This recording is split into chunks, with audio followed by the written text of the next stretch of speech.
નમસ્કાર વિદ્યાર્થી મિત્રો, આપણે ધોરણ 9 SS માં ચેપ્ટર 14 એમાં છેલ્લે ખડક એ ખડક નિર્માણ અને એના વર્ગીકરણ વિશે આપણે થોડી ઘણી માહિતી પ્રાપ્ત કરી.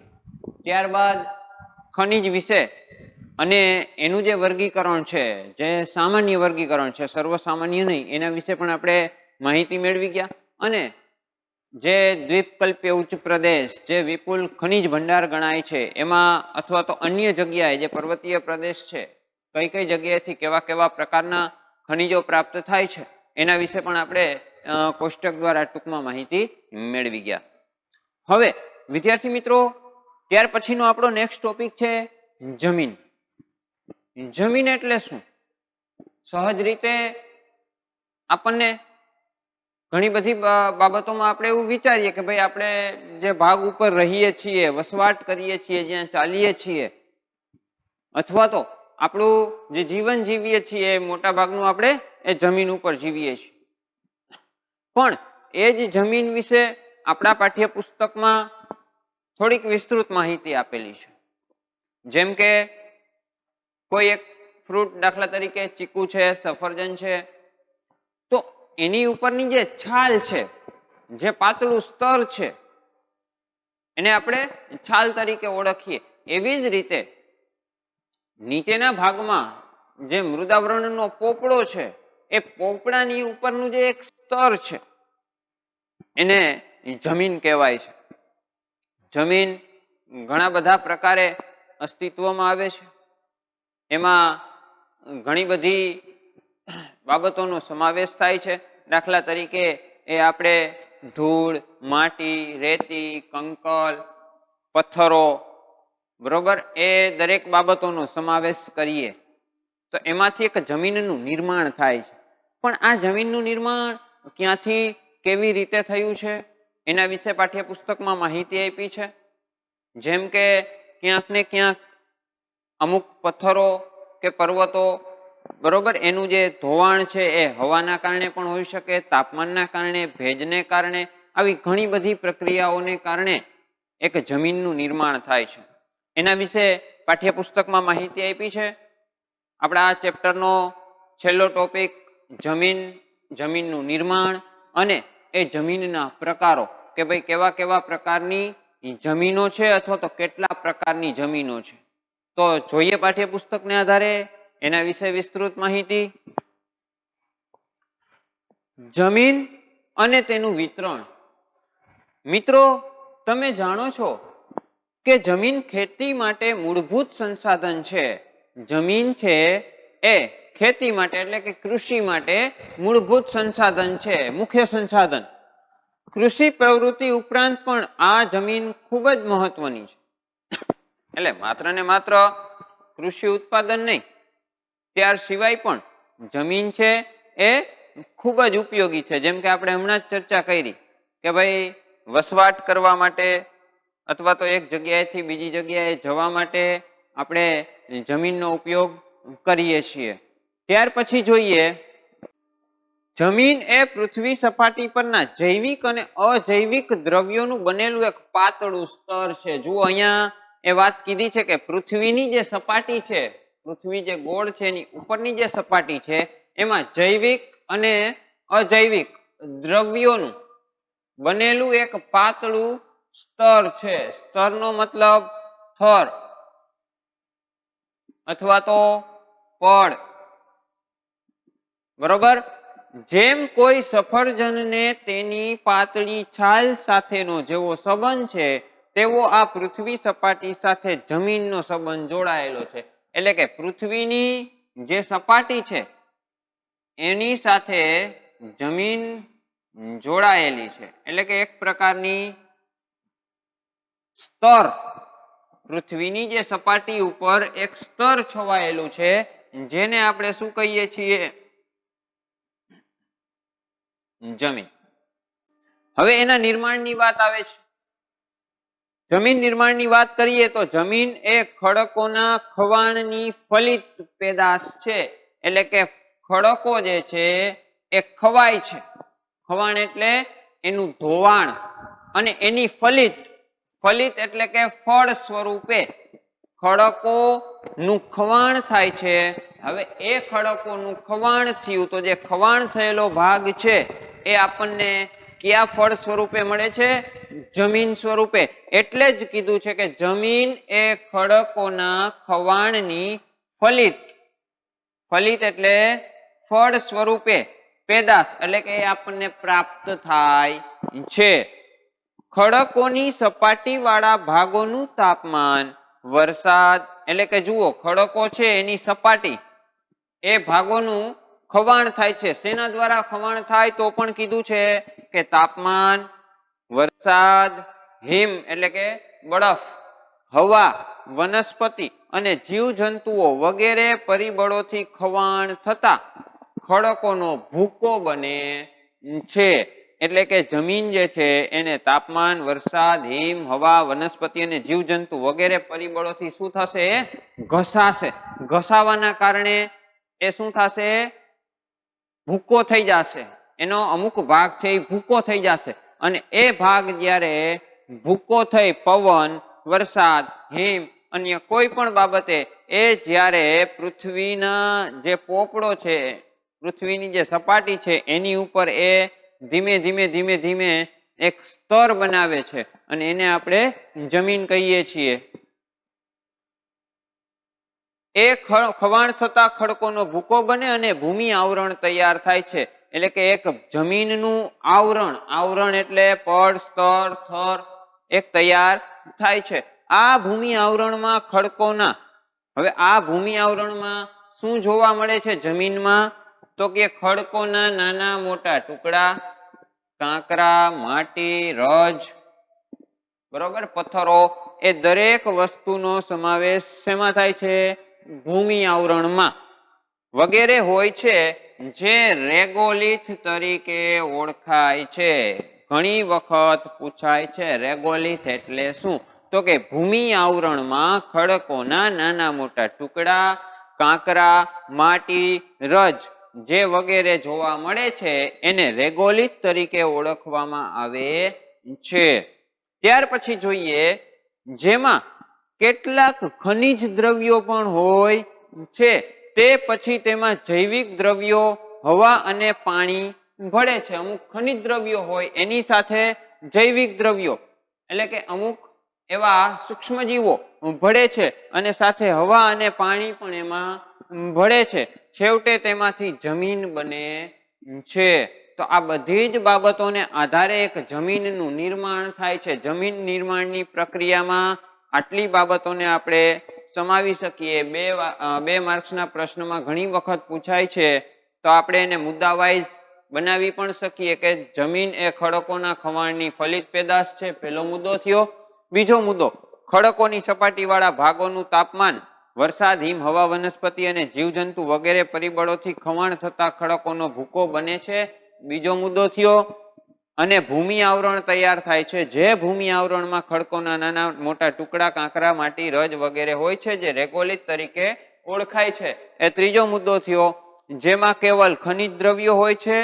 સમય જતા તેમાં જૈવિક દ્રવ્ય, હવા, પાણી ભળે છે. છેવટે તેમાંથી જમીન બને છે અને જમીન નિર્માણની પ્રક્રિયા ઘણા લાંબા સમયની છે. 1 કે 2 દિવસમાં એ પૂર્ણ થતી નથી. જમીન નિર્માણની પ્રક્રિયા જે છે એમાં લાખો વર્ષોનો જે સમયગાળો છે કે હજારો વર્ષોનો સમયગાળો પણ જોવા મળે છે. એટલે કીધું છે કે એ લાંબા સમયની એક પ્રક્રિયા છે. તો વિદ્યાર્થી મિત્રો, જમીન નિર્માણ વિશે તમે સમજી ગયા હશો. ત્યાર પછીનો આપણો ટોપિક છે ભારતમાં જમીનના પ્રકારો.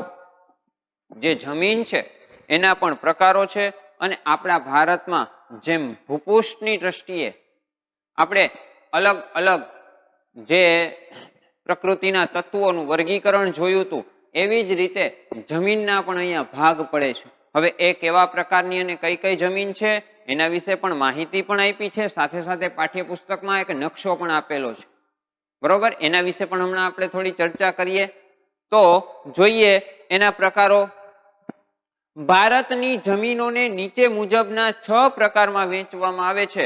વિદ્યાર્થી મિત્રો, આ પણ એક વાક્યમાં પ્રશ્ન પૂછાઈ શકે છે.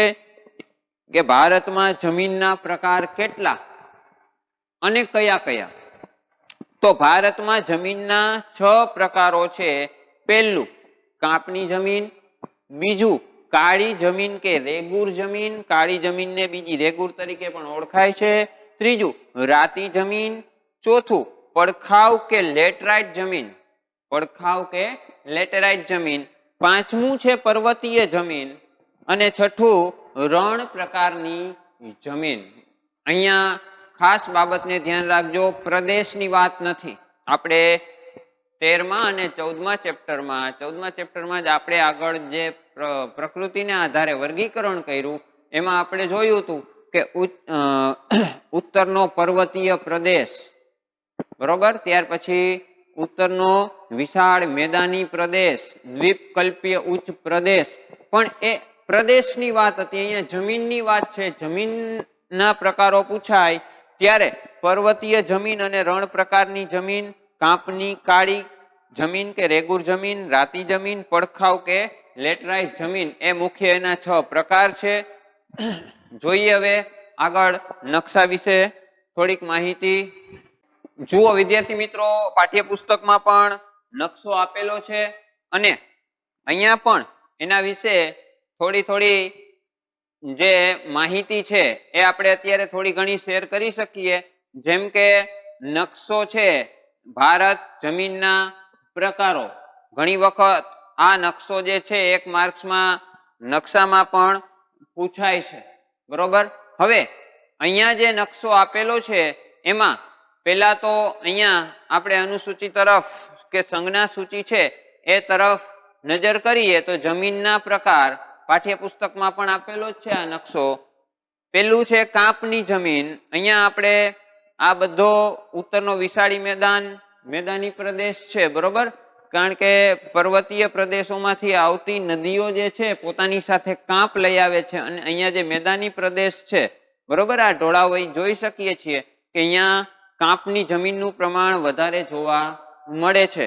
તો વળી અહીંયાથી જે દ્વીપકલ્પીય ઉચ્ચ પ્રદેશની નદીઓ જે બંગાળની ખાડીને મળે છે તો એ નદીઓ પણ પોતાની સાથે જે કાંપ છે એને અહીંયા છોડે છે. તો આ પશ્ચિમનો તટીય પ્રદેશ છે, અહીંયા પણ કાંપની જમીન જોવા મળે છે. તો આ બધી કાંપની જમીન છે. ઘણી વખત 1 માર્ક્સમાં નકશામાં એ પૂછાઈ શકે. તો પહેલા આપણે કાંપની જમીન એવી અનુસૂચિ બનાવવી પડે. અહીંયા આપણે કોઈ પણ પ્રકારની નિશાનીનો ઉપયોગ કરી શકીએ અને અહીંયા જેટલા પણ રાજ્યો છે, દાખલા તરીકે ઉત્તર પ્રદેશ છે, બરોબર, બિહાર છે કે પછી ઉપર પંજાબ છે, તો એ રાજ્યોમાં આપણે એ કાંપની જમીન જે છે એને દર્શાવી શકીએ. ત્યાર પછી છે કાળી જમીન. એટલે કે કાળી જમીન કઈ કઈ જગ્યાએ જોવા મળે છે? તો દ્વીપકલ્પીય ઉચ્ચ પ્રદેશ જે છે ત્યાં મોટા ભાગે એ જોવા મળે છે. બધાના કલર જે છે અલગ અલગ જગ્યાએ ફાળવેલા છે. જેમ આપણે કાંપની જમીન વિશે માહિતી મેળવી એવી જ રીતે નકશામાં અન્ય જમીનો પણ પૂછાઈ શકે છે. ત્યાર પછી રાતી જમીન, કે આ બધા ભાગો જે છે નીચે દક્ષિણનો અમુક ભાગ છે અથવા તો અહીંયા પૂર્વના રાજ્યો છે ત્યાં રાતી જમીનનું પ્રમાણ વધારે જોવા મળે છે. ત્યાર પછી છે પડખાવ કે લેટરાઇટ જમીન, બરોબર, એના વિશે પણ હમણાં વિસ્તૃતમાં ચર્ચા કરીએ, પાઠ્યપુસ્તકમાં આપેલું છે માહિતી. તો અહીંયા જે ગ્રીન કલર જોઈ રહ્યા છીએ આપણે એ બધી પડખાવ કે લેટરાઇટ જમીન તરીકે ઓળખાય છે. ત્યાર પછી છે પર્વતીય જમીન. તો પર્વતીય જમીનને પણ આપણે જોઈ શકીએ છીએ, બરોબર. આ બધી જ આપણા ભારતમાં જે જમીનના પ્રકારો છે એમાં પર્વતીય જમીનનું પ્રમાણ જે છે અહીંયા જોવા મળે છે. અને રણ પ્રકારની જમીન, તો રણ પ્રકારની જમીનમાં મુખ્યત્વે આપણે રાજસ્થાન અને ગુજરાતનો કચ્છ વિસ્તાર કે જે આપણે રણ પ્રદેશ પ્રકારની જમીનમાં જેને આપણે સમાવી શકીએ. તો પાઠ્યપુસ્તકને આધારે પણ આપણે નકશો તમે એક વખત ટેલી કરી લેજો અને સાથે સાથે જમીનોના જે પ્રકાર છે, બરોબર, એને થોડી ઘણી નકશો જો સ્ટેશનરીમાંથી ક્યાંયથી મળે તો ભારતના જે નકશા હોય એમાં આ જમીનના જે પ્રકારો છે એની થોડી ઘણી પ્રેક્ટિસ કરી લેવાની. સાથે સાથે આપણે 13મું ચેપ્ટર ચાલી ગયું છે, 14મું ચેપ્ટર ચાલુ છે. પછી 13, 14, 15, 16 વગેરે ચેપ્ટરોની નકશા પૂર્તિ નવનીતની આપણને સીધી જ સ્ટેશનરીથી પ્રાપ્ત થશે. એટલે સમયની સાથે એક નકશા પૂર્તિ પણ દરેક વિદ્યાર્થીએ વિકસાવી લેવી અને એ નકશા પૂર્તિમાં ચેપ્ટર રિલેટેડ જે પણ બાબત છે એ બધી જ આપણે જાતે કરવાની છે. કદાચ કોઈ વસ્તુ ન સમજાય તો આપણે જ્યારે પણ લાઈવ મિટિંગમાં હોઈએ ત્યારે એ પ્રશ્નોત્તરી કરી લેવાની, એટલે એનું સોલ્યુશન આપણે ત્યાં ને ત્યાં કરી લેશું. અને છતાં પણ સમય જતા જ્યારે બધા સાથે મળશું ત્યારે પણ એની વિસ્તૃત ચર્ચા કરશું. પણ ખાસ એક બાબત કે નકશા પૂર્તિ સમયની સાથે વિકસાવી લ્યો તો સાથે સાથે નકશા પૂર્તિમાં જ તમારે એની પ્રેક્ટિસ થઈ જાય. અમુક પ્રકારની જમીનો જે છે, દાખલા તરીકે આપણે કાંપની જમીન ધરાવતો કોઈ એક પ્રદેશ એવું ઘણી વખત નકશામાં પૂછાય છે. એટલે કોઈ પણ પ્રકારની જમીન વિશે પૂછાય તો આપણે જોઈને મોઢે લખી શકીએ, એક વખત પ્રેક્ટિસ થઈ જાય તો આપણને સચોટ એવું પ્રાપ્ત થઈ જાય કે ભાઈ આ રાજ્યમાં કાંપની જમીનનો જે ભાગ છે આવેલો છે. તો એક નકશા પૂર્તિ જે છે એ વસાવી લેવી અને એની સાથે થોડી પ્રેક્ટિસ કરી લેવાની. ચાલો ત્યાર પછી જોઈએ હવે જમીનના મુખ્ય પ્રકારો વિશે ટૂંકમાં માહિતી. કાંપની જમીન. કાંપની જમીનના બે પેટા પ્રકાર પડે છે. કાંપની જે જમીન છે એના મુખ્ય બે પેટા પ્રકાર, અગાઉ પણ આપણે એના વિશે માહિતી મેળવી ગયા છીએ. જોઈએ પેલું ખદ્દર અને બીજું બાંગર. પેલું છે ઈ ખદ્દર અને બીજું બાંગર. નદીઓના નિક્ષેપણથી તૈયાર થતી આ નવા કાંપની જમીનને ખદ્દર તરીકે ઓળખવામાં આવે છે. નદીઓનું જે ધોવાણ છે, નિક્ષેપણ, નદીઓના પ્રવાહ સાથે જે જમીનનો ભાગ પર્વતીય પ્રદેશનું ધોવાણ થાય છે અને એ પોતાની સાથે જે નવો કાપ લઈ આવે છે એને શું કહીએ છીએ આપણે? ખદ્દર. એટલે કે જમીનના ધોવાણમાં નદીઓના પ્રવાહ સાથે જે નવો કાપ આવે એને ખદ્દર કહેવાય છે. પૂરના મેદાનોથી બનેલી આ જમીનો મુખ્યત્વે નદીઓના નજીકના ક્ષેત્રમાં જોવા મળે છે. આ જમીન ક્યાં જોવા મળે છે? નદીઓના નજીકના ક્ષેત્રમાં, એટલે કે નદીનો જે પ્રવાહ છે એના નજીકના ક્ષેત્રમાં જોવા મળે છે. તે પ્રમાણમાં રેતાળ હોય છે. એટલે કે કાંપની જમીન પ્રમાણમાં કેવી હોય છે? રેતાળ. એટલે કે રેતીનું પ્રમાણ જે છે એ વધારે જોવા મળે છે. ઘણી વખત આ જમીનો વિશે તફાવત પણ પૂછાય. કાંપની જમીન અને કાળી જમીન, રણ પ્રદેશની જમીન કે પર્વતીય જમીન. તો એ પણ આપણે મહત્વનું છે, એટલે એ બાબતો પણ થોડી ધ્યાન રાખતું જવું. જ્યારે નદી ખીણોના ઉપરવાસમાં આવેલા એકંદરે જૂનો કાંપ ધરાવતી જમીન બાંગર તરીકે જાણીતી છે. એટલે કે નદી જે છે એનો ખીણનો ઉપરવાસ, એટલે કે ઉપરનો જે ભાગ છે એમાં એકંદરે જે જૂનો કાંપ ધરાવતી હોય, નવો કાંપ નહીં, બરોબર, જે જૂનો કાંપ છે એને શું કહેવાય છે? બાંગર તરીકે ઓળખવામાં આવે છે. હવે બાંગર વિશે કીધું છે કે તે ચીકણી અને ઘેરા રંગની હોય છે. બરોબર, જે બાંગરની જમીન છે, કાંપની જમીનના બે પ્રકાર, ખદ્દર અને બાંગર. જે ખદ્દર છે એ નવો કાંપ, પ્રમાણમાં કેવી હોય છે? રેતાળ. જો બાંગરની વાત કરીએ તો એ બાંગર વિશે અહીંયા કીધું છે કે એ ચીકણી અને ઘેરા રંગની હોય છે. એટલે કે એ રેતાળ હોતી નથી. કાંપની જમીન દેશના ઘણા મોટા વિસ્તારમાં જોવા મળે છે. આ જમીનની ફળદ્રુપતા જુદા જુદા સ્થળોએ ભિન્ન ભિન્ન જોવા મળે છે. પરંતુ સામાન્ય રીતે આ જમીન ઘણી જ ઉપજાઉ હોય છે. પંજાબ, ઉત્તર પ્રદેશ, બિહાર, પશ્ચિમ બંગાળ વગેરે રાજ્યોમાં આ પ્રકારની જમીન આવેલી છે. વધુ પ્રમાણમાં જે આવેલી છે એ રાજ્યોને અહીંયા દર્શાવ્યા છે. તો કે ભાઈ પંજાબ છે, ઉત્તર પ્રદેશ, બિહાર, પશ્ચિમ બંગાળ જેવા રાજ્યોમાં આ પ્રકારની જમીન, કેવા પ્રકારની? કાંપની જમીનનું પ્રમાણ વધારે જોવા મળે છે. હા, એક વાત ખાસ કીધી છે કે કાંપની જમીનની ફળદ્રુપતા બધી જ જગ્યાએ સમાન હોતી નથી. અલગ અલગ, ભિન્ન ભિન્ન, અલગ અલગ જોવા મળે છે. ત્યાર પછી વાત કરી છે કાળી જમીનની. આપણે જોયું કાંપની જમીન એના બે પ્રકાર, ખદ્દર અને બાંગર. ખદ્દર જે છે એ નવા કાંપની છે, પ્રમાણમાં એ રેતાળ જોવા મળે છે. બાંગરની વાત કરીએ તો એ ચીકણી અને ઘેરા રંગની જોવા મળે છે. બરોબર. હવે કાળી જમીનની વાત કરી છે તો કે આ જમીન મુખ્યત્વે વધુ પડતી મહારાષ્ટ્ર, પશ્ચિમી મધ્યપ્રદેશ, ગુજરાત, કર્ણાટક, આંધ્રપ્રદેશ, તેલંગાણા અને તમિલનાડુમાં જોવા મળે છે. આ જમીનનું પ્રમાણ આટલા રાજ્યોમાં જોવા મુખ્યત્વે વધુ પ્રમાણમાં જોવા મળે છે. કાળી જમીન દ્વીપકલ્પીય ઉચ્ચ પ્રદેશની ભેટ છે. કાળી જમીન છે એ મુખ્યત્વે દ્વીપકલ્પીય ઉચ્ચ પ્રદેશ, જે આપણે વિસ્તૃત માહિતી મેળવી ગયા છીએ, તો એની એક ભેટ છે એમ કહી શકાય. આ જમીન કેવી હોય છે? તો કે ચીકણી હોય છે અને કશવાળી હોય છે. આ જમીન જે છે એનું પ્રમાણ કેવું છે?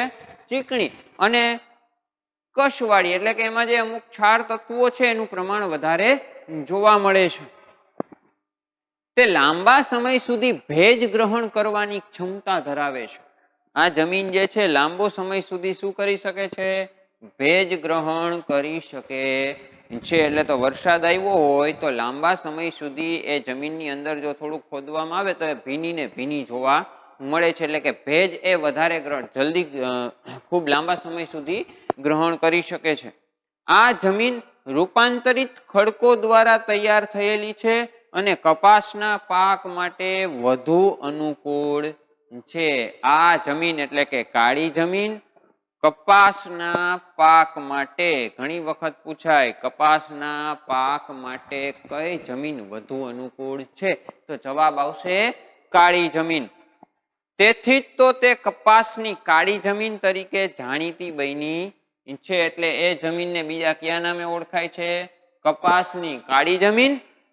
અને આ જમીનને રેગુરના નામે પણ ઓળખાય છે. અન્ય એક નામ છે કાળી જમીનનું, રેગુર. એટલે કાળી જમીન જે છે એ મુખ્યત્વે મહારાષ્ટ્ર પશ્ચિમમાં આવેલો મધ્યપ્રદેશ, ગુજરાત, કર્ણાટક, આંધ્રપ્રદેશ, તેલંગાણા જેવા અને તમિલનાડુ જેવા રાજ્યોમાં જોવા મળે છે.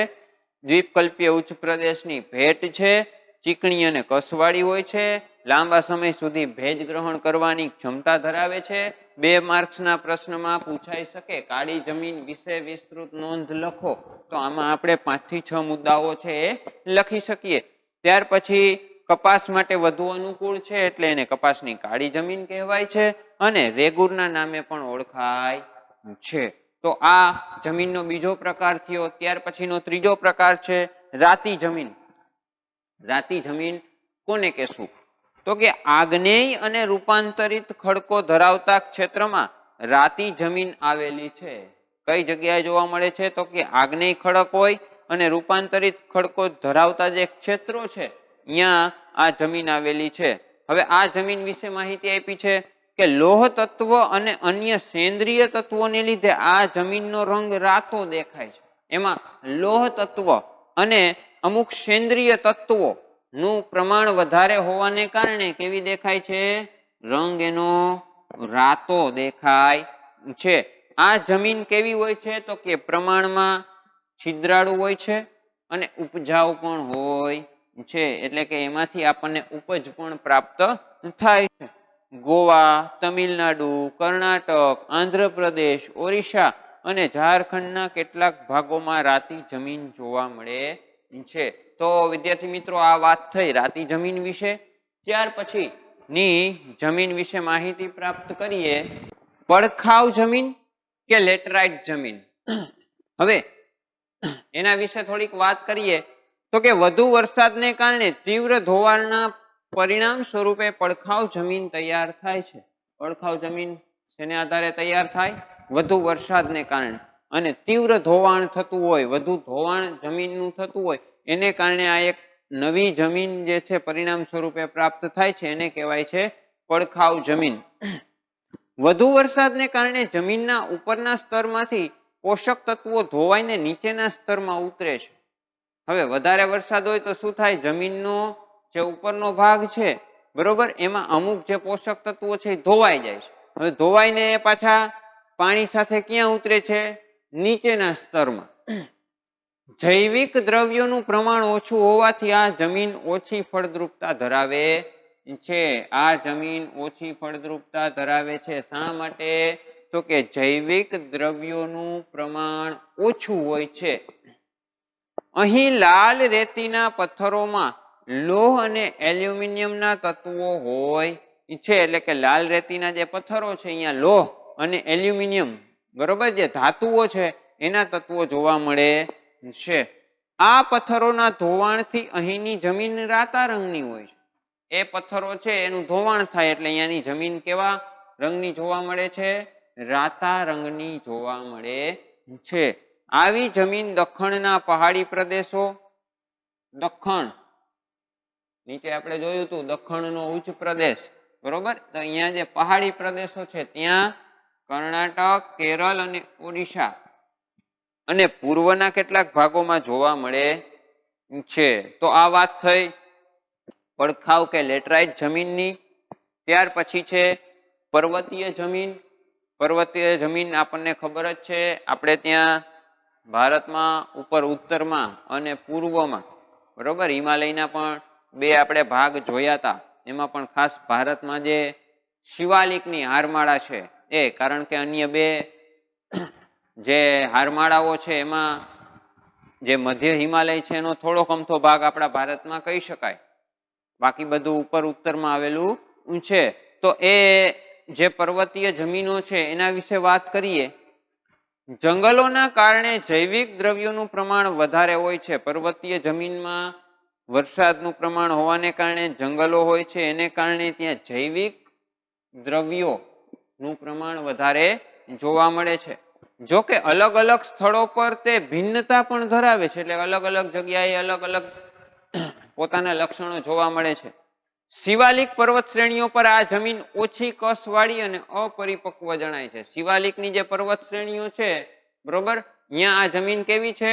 ઓછી કસવાળી, એમાં ક્ષાર તત્વોનું પ્રમાણ વધારે જોવા મળતું નથી. અપરિપક્વ, અનમેચ્યોર જેને કહેવાય, બરોબર, એટલે કે ત્યાં પરિપક્વતા જોવા મળતી નથી. આ જમીન રેતાળ, છિદ્રાળુ અને જૈવિક દ્રવ્યોના અભાવવાળી જોવા મળે છે. એટલે કે ત્યાં જમીન છે એ રેતાળ હોય છે, છિદ્રાળુ જોવા મળે છે, પરંતુ ત્યાં જૈવિક દ્રવ્યોનો અભાવ જોવા મળે છે. આવી જમીન દેશના પર્વતીય વિસ્તારોમાં જોવા મળે છે. કઈ કઈ જગ્યાએ? તો કે મેઘાલય પૂર્વનું રાજ્ય છે, અરુણાચલ પ્રદેશ પૂર્વની પર્વત શ્રેણીઓ જે છે, ઉત્તરાખંડ, હિમાચલ પ્રદેશ અને કેન્દ્ર શાસિત પ્રદેશ જેમ કે લદ્દાખ અને જમ્મુ કાશ્મીર, બરોબર, જે આપણે અગાઉ ચર્ચા કરી ગયા કે એ હવે કેન્દ્ર શાસિત પ્રદેશ છે, કોઈ રાજ્ય નથી. તો એ જગ્યાએ પણ આવી પર્વતીય જમીન જે છે એ જોવા મળે છે. તો આ વાત થઈ પર્વતીય જમીન વિશે. ત્યાર પછી છે રણ પ્રકારની જમીન. આ જમીન ભારતના શુષ્ક અને અર્ધ શુષ્ક વિસ્તારો, એટલે કે સૂકા પ્રદેશો કે અડધા સૂકા પ્રદેશોમાં આ જમીન જોવા મળે છે. એમાં વાત કરી છે ગુજરાત, રાજસ્થાન, પંજાબનો થોડો ઘણો પ્રાંત અને હરિયાણામાં મુખ્યત્વે આ જમીન જોવા મળે છે. ક્ષાર કણોની અધિકતા અને જૈવિક પદાર્થોની ઓછપ, એમાં ક્ષારનું પ્રમાણ વધારે જોવા મળે છે, જેને કારણે જૈવિક પદાર્થોની ઓછપ પણ જોવા મળે છે. અને સિંચાઈની સગવડથી આ જમીનમાં ખેતી શક્ય બની છે. હા, રણ પ્રદેશની જે જમીન છે, રેતાળ જમીન હોય છે, રણ પ્રદેશ તમે ઘણા બધા વિદ્યાર્થીઓએ જોયો પણ હશે.